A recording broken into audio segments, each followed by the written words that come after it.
కేవలం 2-3 వారాల్లోనే ఛత్తీగఢ్లో అనేక ఇండ్లు వెలిసినాయి. మీకు తెలియదా? మీరు చూస్తలేరా? ఏమనంటే మేము ప్రజలకు అందుబాటులో ఉంటాం, సామాన్య ప్రజలకు మేలు చేస్తామని అంటున్నారు. మీరు కాపాడండి. ఇప్పుడు మోసపోయిన వాళ్ళను ఎవరైతే మోసపోయారో వాళ్ళకి డబ్బులు ఇప్పియండి, లేకుంటే డబుల్ బెడ్రూమ్లు ఇవ్వండి, వాళ్ళని కాపాడండి. ఎవరైతే ఇండ్లు కట్టుకున్నారో దాదాపు 30 లక్షలు పెట్టి 60 గజాలు 50 గజాలు ఉన్నారు, వాళ్ళని కాపాడండి. 2.5 సంవత్సరాలు అయింది మీరు వచ్చి.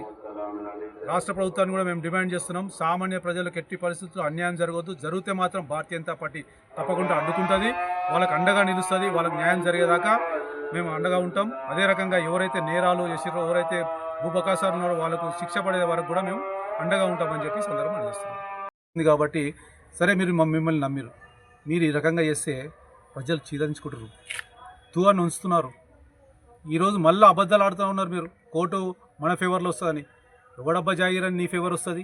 నీకేం కాయిదాలనే నీ ఫేవర్ వస్తుంది? 1949 నుంచి నువ్వు తీసుకో. ఆర్కియాలజీ డిపార్ట్మెంట్కి సంబంధించిన 28 ఎకరాలు 28 గుంటలు ఉందా లేదా తెలుసుకో. ఎవడబ్బా ఈడ? అరే, సొంత జాగాలు అమ్ముకోవాలంటే ఇబ్బంది అవుతున్నది, ఎవరు జాగిరని అమ్ముతున్నారు నువ్వు? ఖబర్దార్, మీరు గిట ఎవరికైతే మోసం చేసిరో తిరిగి వాళ్ళ డబ్బులు వాళ్ళకి ఇవ్వకపోతే భారతీయ జనతా పార్టీ మిమ్మల్ని వదిలిపెట్టదు. హైడ్రా కమిషనర్ గారితో కానీ ఇతర సంబంధిత మంత్రులతో అధికారులతో కూడా కలెక్టర్ గారితో కూడా మాట్లాడడం జరిగింది. వాస్తవంగా ఇక్కడ బీఆర్ఎస్ ప్రభుత్వం 10 సంవత్సరాలు అధికారంలో ఉండే,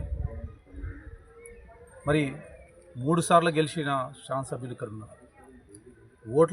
ఓట్ల కోసం మాత్రం ఇంటింటికి తిరిగి ఓట్లు అడిగేవాడు. కానీ జాగాలు అమ్మేటప్పుడు మాత్రం కొంతమంది దళారులను మధ్యలో పెట్టి మోసగించి, మరి ఏ రకంగా వాళ్ళను మోసగించినో మనం చూస్తూ ఉన్నాం. ఈరోజు కూలి నాలి చేసుకొని ఏదో ఒక గూడు ఉండాలని చెప్పేసి వీళ్ళు పెద్దగా కద్దరు బట్టలు వేసుకున్నారు, పెద్ద పెద్ద కార్లలో దిగుతున్నారు కదా, వీళ్ళని నమ్మొచ్చు అని నమ్మి వాళ్ళ దగ్గర మరి మోసపోయారు. గజం 50,000 రూపాయల చొప్పున అమ్మిరంటే ఎవరి జాగిరి ఇది? ఈ సర్వే నెంబర్ 1 గత 30 సంవత్సరాలుగా దీనిపై కేసులు నడుస్తూ ఉన్నాయి.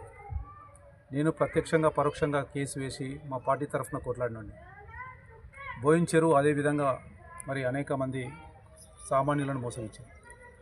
నేను అడుగుతున్నా ఇక్కడ ఉన్న శాసనసభ్యుల్ని, అరే బాబు, నీకు కావాలంటే పెద్దవాళ్ళ దగ్గర ఏమైనా చేసి మోసగించు, వాళ్ళ దగ్గర డబ్బులు తీసుకో. సామాన్య ప్రజల మీద ఎందుకు కొడతారా నాయన మీరు?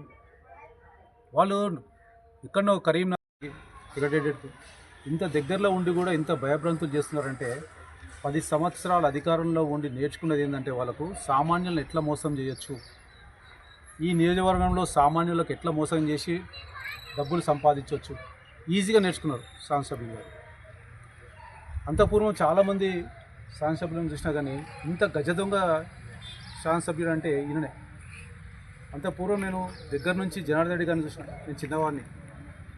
ఆ తర్వాత విజయరామ్